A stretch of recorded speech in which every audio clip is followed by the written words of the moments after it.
about general VIX, because even as equities have had some spotty patches in the rally off the low, it's been pretty consistent, but it's been even more consistent in VIX. It's just been dropping like a stone basically since the VIX high in mid-March, Jermal. So what's it telling us?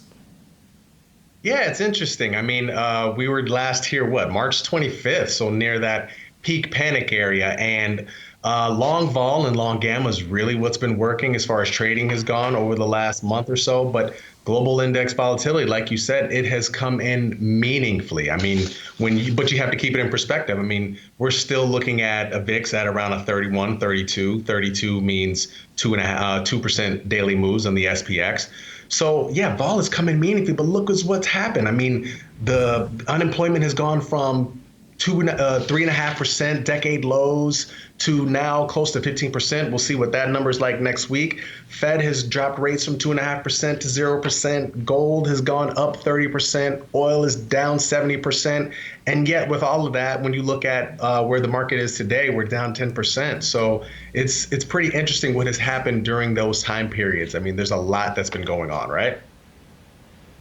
Jermal, does it seem like this thing is just going to keep going till we get back to more historical ranges? I mean, a lot of times 30 is an area that is kind of like the peak of a sell-off. I mean, obviously it depends, but the idea here is, what's the regime? Is 30 VIX going to be our floor? Is 15 VIX? Is 10? I mean, clearly there's no way to know that, but what do we kind of expect given the historical nature of what happened? Are we just completely at the mercy and whims of the market, or is there any backdrop here in history we can look at?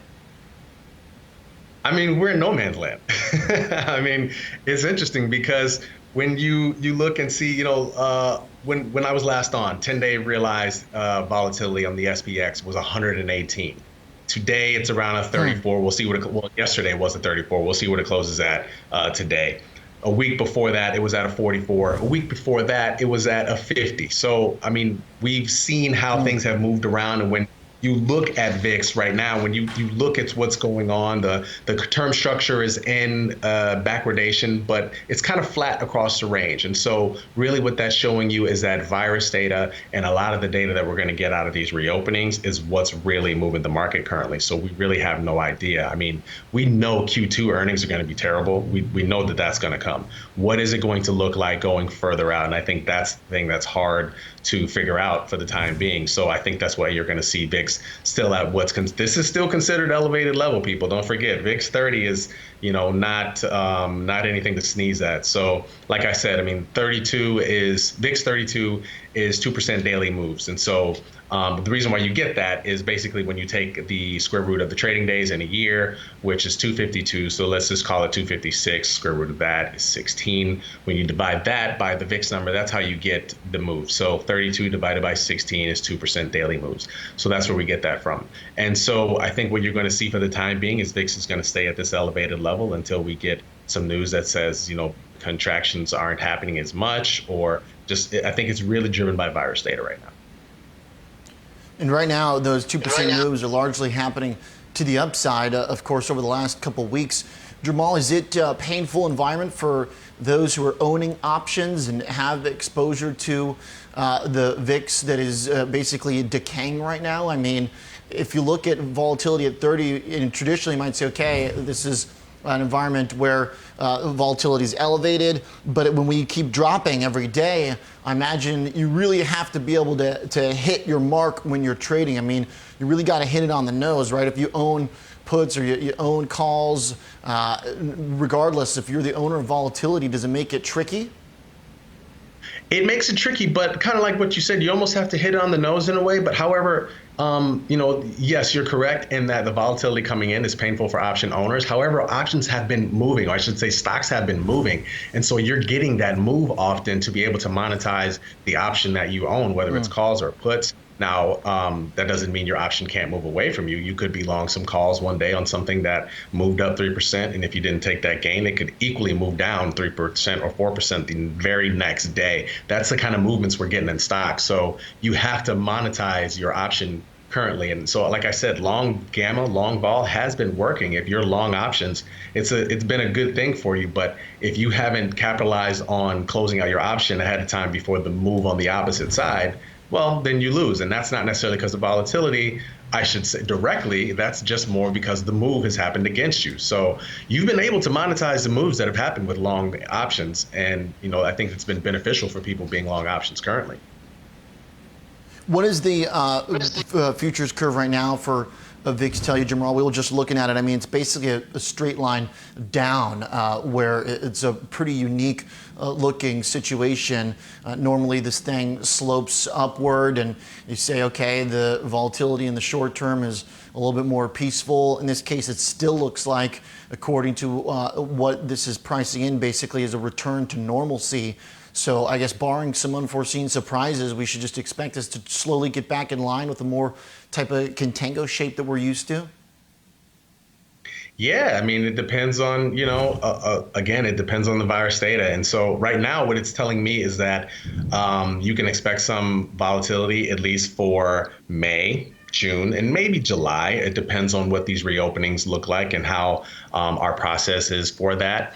But that's what you're seeing right there. And then it's also interesting to see that kink in October come back. The October elections volatility has come back into place to some degree. So you are seeing somewhat trying to return to that level, but you see it's very flat across the front part of the curve. I think those are within 50 to 70 cents of each other. So there's not much difference for the next 3 months. And that's probably true, right? I mean, we don't necessarily know when we're going to fully come out of this. We're going to come out of it in stages. And I think that's what you're seeing right now. So it's pretty clear. I like this point that the election vol had basically been invisible when the whole curve got pushed up so much during the peak selling. Now it's kind of reappearing a little bit. You can see that tick up there. It's still not as sizable as it used to be, but it's there. So at least that feels a little bit more normal, that maybe there's some volatility around politics again. Jermal, let's talk what's been happening small versus big cap. Small cap VIX, RVX, and you look at it next to either just VIX, or if you put it next to the NASDAQ, it was very clear that there was something going on here. And now it looks like maybe it's trying to get back to some degree of normal. This is pretty fascinating. What do you think? Yeah, there's been a lot of talk about this over the last, I'd say 10 days or so, 10 trading days, maybe almost 2 weeks. This idea, this big divergence, as you guys have here between RVX and VIX. Of course, RVX is the volatility measure of the Russell 2000.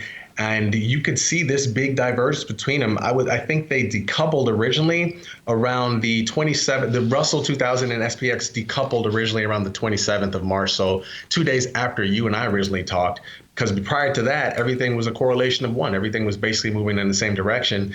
And at some point, once we got the Fed throwing a lot of money at either munis, the municipal bond market, or the high yield bond market, not to mention the whole entire market, the SPX started to move up. Small caps were still down to some degree. And I think that's why RVX, the volatility of Russell 2000, remained elevated more so than the VIX.